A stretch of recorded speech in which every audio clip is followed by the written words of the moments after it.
कि अखिलेश भैया के हरावे खातिर लागल बा डबल इंजन के सरकार।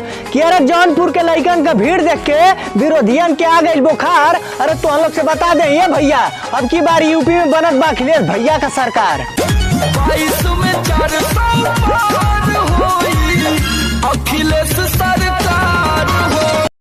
अरे कि अब की 22 के परिणाम बदल जाई, कितनो जोर लगाईबा विरोधिया ज्यादा। अरे कि अब की 22 के परिणाम बदल जाई, कितनो जोर लगाईबा विरोधिया ज्यादा। अब की तो सपा के सरकार बनत है, पूरा यूपी के यह बा इरादा। न कमल रही नहीं पंजाबी, साइकिल यही होई सबके साथी।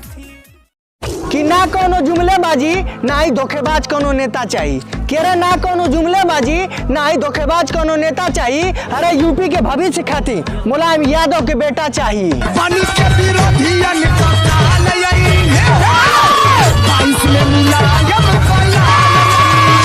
अरे कि तुम लोग चिंता मत लजा, अखिलेश भैया यूपी के कोना कोना में रही हैं।